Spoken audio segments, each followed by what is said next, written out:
Banjo-Kazooie, probably my favourite N64 game. Great gameplay mechanics, replay value, characters and world design. It's a true gem of the generation. Plus, you were a bear and a bird that could morph into a bee, and a crocodile. Doesn't get much better than that. Then you have The Legend of Zelda The Wind Waker, my absolute favourite Nintendo GameCube game and possibly my favourite Zelda game. It's full of incredible moments, memorable locales and an art design unlike any other. So, two of my favourite games ever, but what connects them? That they are both classic Nintendo franchises? That the characters will soon be able to duke it out in Super Smash Bros. Ultimate? Nope. It's that some mad genius decided to fuse them together, taking two of my favourite games and combining them into one unexpected dream, making a Banjo-Kazooie level out of the opening area of The Wind Waker, Outset Island. Completely remade in N64 graphics and music, repurposed for the Banjo-Kazooie playstyle, and full of nostalgia for fans of both games. Wanna know more? Well, then let's... and... into Banjo-Kazooie The Bear Waker.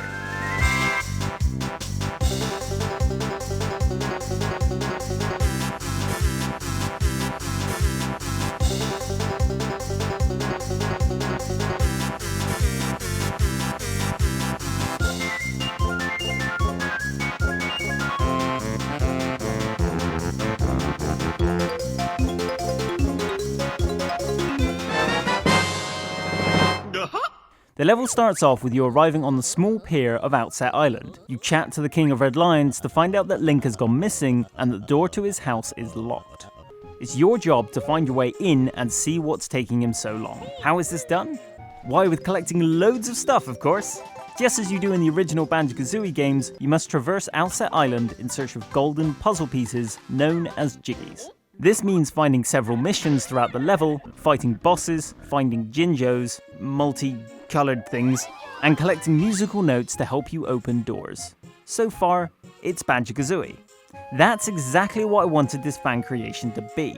A Banjo-Kazooie level based on a Zelda locale. That is so true to the original style that it could have been in the original game and it wouldn't have felt out of place. You start the level off with all of Banjo-Kazooie's powers from the first game. None from Banjo-Tooie seem to appear here.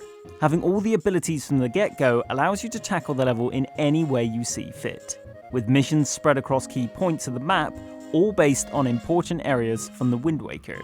The whole map needs to be traversed to get everything. Entering Jabun's secret cave at the back of the island, entering the mountaintop forest and hidden Great Fairy Cave within it, entering every single house, and even entering the Cave of Ordeals behind Link's house, where you have to fight a giant TNT box monster surrounded by tiny TNT box monsters. Some of these missions you can easily reach on foot, by firing eggs at enemies and spiderwebs to clear pathways, or breaking down people's doors to get inside the houses and stealing everything in sight. Some areas you need to collect red feathers for in order to fly to them, or hit hidden switches in order to open them up. Each mission feels lovingly crafted and thought out to fit in with the traditional Banjo-Kazooie style, while also appeasing the Wind Waker fans. This level is clearly a labour of love from the creator and appeals so perfectly to both fan bases, I can't help but love this fan creation. Even with its minor graphical glitches, slowdown and very rare crashes, it doesn't take away from how amazing it is that this crossover has even been made. The creator also shows a clear passion for the project as well, by including dozens of Easter eggs, references to Banjo-Kazooie and Zelda, and great original dialogue between the characters, showing a great understanding of the duo.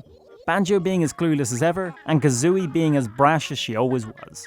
The creator, Mark Kurko, even took the time to find old Nintendo magazines and bring them into the game as magazines placed around different houses. There are different pictures from the Wind Waker timeline of Zelda games dotted around too. And, one of my favourite Easter eggs, a GameCube connected to a TV playing the Wind Waker, complete with controller, box, music, and even the duo commenting on how much they want to play. A great attention to detail from the creator that shows a true love for these franchises.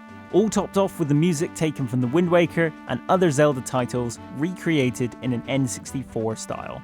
My other favourite Easter egg is the file select screen. Visually, they are the same as they were in the original Banjo-Kazooie, but the audio has been changed to Zelda songs. The best one, where Banjo is playing a Game Boy, having Link's Awakening audio playing in the background. The attention to detail is incredible. To top off all this amazing fan service, the game is also very well thought out, with a good level of difficulty, a natural flow to the level that steers you in the right direction to find every last item, and even a mumbo-jumbo transformation, which sadly turned out to disappointingly be a pumpkin transformation taken from the Mad Monster Mansion level from the original Banjo-Kazooie. I understand this would have been difficult to develop, but Mumbo hints at some amazing Master Sword spell, and it gets your hopes up for some unique transformation. So it is a shame when you just become the pumpkin. Once you do though, you are able to get underneath Link's house, claim the key to his front door, and charge away into, spoiler warning, Link taking a nap. How can the destiny of this world really depend on such a lazy boy?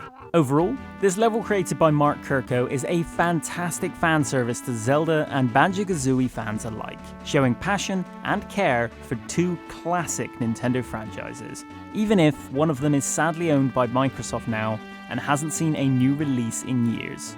It also shows that you can still have more Banjo-Kazooie games in this style, and makes me hope for a fully modern game in the near future. With Nintendo and Microsoft partnering to bring the Bear and Bird duo into Smash Bros, you can only dream this could one day happen. Until then, thankfully Mark Kurko has been hard at work on another crossover, The Legend of Banjo-Kazooie The Jiggies of Time. More Banjo-Kazooie gameplay mixed with Legend of Zelda Ocarina of Time locales. So thankfully, I have plenty more to enjoy. Hopefully Mark Kurko can fill the Banjo-Kazooie gap in our gaming libraries for now.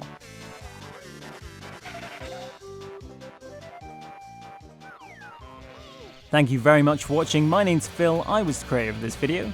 A big thank you to Mark Kurko for this incredible mod. I cannot wait to play the Jiggies of Time.